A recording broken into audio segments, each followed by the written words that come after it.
Good morning. My name is Carol Rosin. In 1974, after being a sixth grade school teacher, I was introduced to the late Dr. Wernher von Braun in the U.S., the father of rocketry. In my first meeting with him, during that first 3.5 hours, he said to me, "Carol, you will stop the weaponization of space."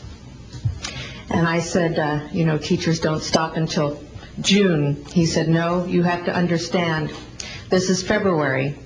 And we have to prevent the weaponization of space because there is a lie being told to everyone that the weaponization of space is now first being based upon the evil empire, the Russians.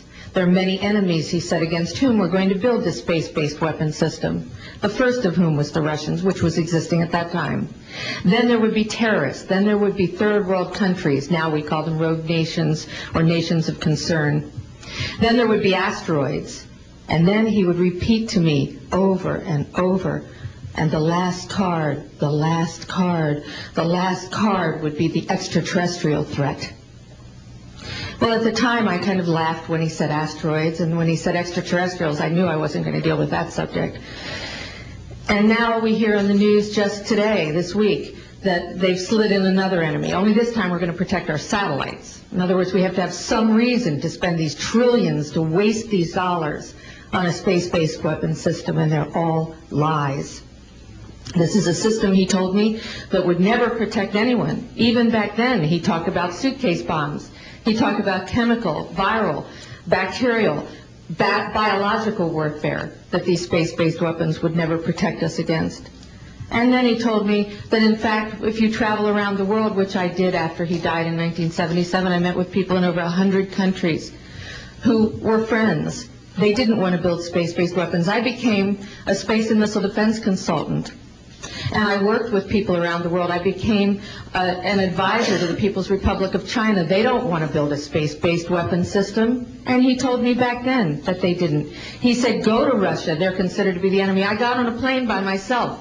When I got to Russia, I had a list of people that I had read out of the newspaper. Chernenko was in office then. He was the only one I didn't get a chance to meet. They introduced me to everyone when I got there. And when I got back, I said, "Oh my Lord, this man is telling the truth. There is no threat." And I've been waiting until this day for 27 years, and I'm expecting the spin to happen, because he also explained to me that as a military strategist, as a person who worked on the MX missile, which I did later, he said, "You will find that there is going to be a spin to find some enemy against whom we have to build space-based weapons." And now we should expect the spin, because he said part of the formula for the intelligence community is if they might have a weapon, then we have to consider that they do have these weapons. So now they do have these weapons, so now we have to build these weapon systems. And that's the formula, except that it's all based on a lie.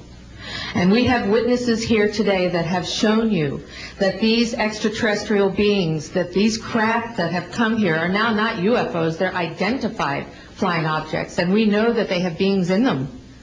And we have witnesses here who have told you that they can shut down our missile silos, they can stop a rocket going into space that's a test.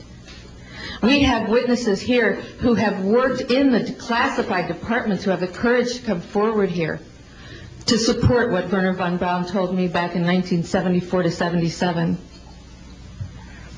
And I will testify before the Congress that when I founded the Institute for Security and Cooperation in Outer Space, which I shut down a few years ago because I didn't believe we had a chance with this huge, integrated around the world, complex weapon system, that we had any chance at all of transforming that war industry into a space industry that could provide benefits, like Dr. Greer has said, of global warming. We can end that situation of that problem. We can end the energy crisis. We can build now non-polluting technologies. Wernher von Braun used to tell me that we could have cars back then that drove around off the ground. He described this to me on beams so that we have no pollution on this planet.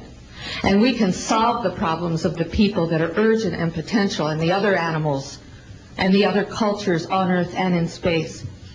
And we can end the arms race without dislocating the industry jobs, without disrupting the economy, by transforming, Werner von Braun told me, the war industry into a global cooperative space industry that will provide, he said, finally, more jobs and profits on this planet than during any hot or cold wartime, more products and services that can be applied directly to solving the problems of this planet.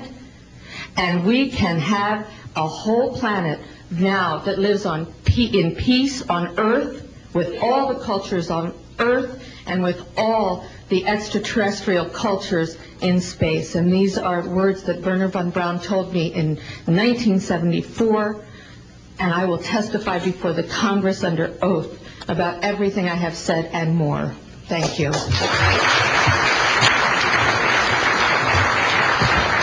Thank you very much.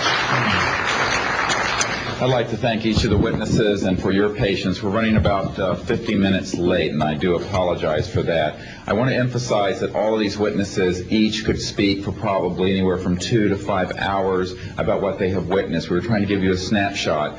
We have another 400 of these witnesses. I have carried this burden for 8 years. I'm now giving it to you, the American people and the people of the world, to take it forward.